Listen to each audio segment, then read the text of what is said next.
വിശുദ്ധ പത്താം നടത്താൻ വേണ്ടി ആഗസ്റ്റ് 20 നിങ്ങളെല്ലാവരും ആഘോഷിക്കുമല്ലോ. ആ വിശുദ്ധനെ കുറിച്ച് നിങ്ങൾക്ക് അറിയേണ്ടേ?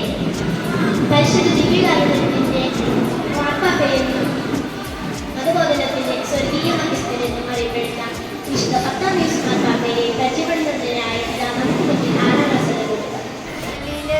രൂപതയിൽപ്പെട്ട റീസ് എന്ന ഗ്രാമത്തിൽ ജീവാനി മാർക്കറ്റ് ദമ്പതികളുടെ മകനായി 1735 ജൂൺ 2 ജനിച്ചു. ജോസഫെ സാർട്ടോ എന്നായിരുന്നു ജ്ഞാനപ്പേരും വിളിപ്പേരും. അവർ 10 മക്കളായിരുന്നു. ഒരു കർഷകകുടുംബമായിരുന്നു അവരുടേത്. എന്തും ദാരിദ്ര്യമായിരുന്നു. സ്വർഗകാരനും അതേസമയം തീഷ്ണവാനുമായിരുന്നു. ജോസഫ് പഠനത്തിലും പ്രാർത്ഥനയിലും എന്നും നിർബന്ധിയിലായിരുന്നു. 4 കിലോമീറ്റർ നടന്നു വേണമായിരുന്നു സ്കൂളിലേക്ക് പോകാൻ. അതും സ്റ്റെപ്പിലാണ്. എങ്കിലും അതിന് മുമ്പ് ശേഷം സ്കൂൾ പഠനം പൂർത്തിയാക്കിയതിനു ശേഷം സ്കോളർഷിപ്പോടെ പാകസേനകളിൽ പഠിക്കാൻ അവസരം വെച്ച് 23-ാം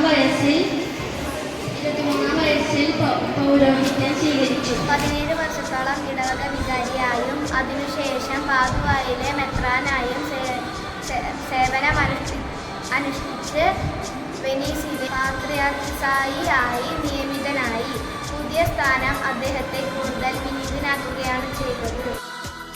ലേയോ 13-ാം മാർപ്പാപ്പ കാലം ചെയ്തപ്പോൾ പുതിയ മാർപ്പാപ്പയായി തിരഞ്ഞെടുക്കപ്പെടുകയും 10-ാം പിയൂസ് എന്ന നാമം സ്വീകരിക്കുകയും ചെയ്തു. എല്ലാം അനാവശ്യമായ ആഘോഷങ്ങളെല്ലാം അദ്ദേഹം നിർത്തലാക്കി. സ്വർഗം പ്രാപിക്കാൻ ഏറ്റവും എളുപ്പമായ മാർഗമാണ് വിശുദ്ധ കുർബാന സ്വീകരണം എന്ന് അദ്ദേഹം പറയാറുണ്ടായി. 1914 ആഗസ്റ്റ് 20 വിശുദ്ധ പത്താം മാർപ്പാപ്പ കർത്താവിൽ അന്ത്യവിജയം പ്രാപിച്ചു. തന്റെ കയ്യിലുണ്ടായിരുന്ന ശേഷിച്ചാണ് അദ്ദേഹം മരണത്തെ നൽകിയത്. 1954 മെയ് 29-ന് 12-ാം പിയൂസ് മാർപ്പാപ്പ അദ്ദേഹത്തെ വിശുദ്ധനായി പ്രഖ്യാപിച്ചു. ആ വിശുദ്ധന്റെ മാധ്യസ്ഥം വ്യാപിച്ച വിശുദ്ധരായ ജീവിതം.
നമുക്കും വിശുദ്ധരാകട്ടെ.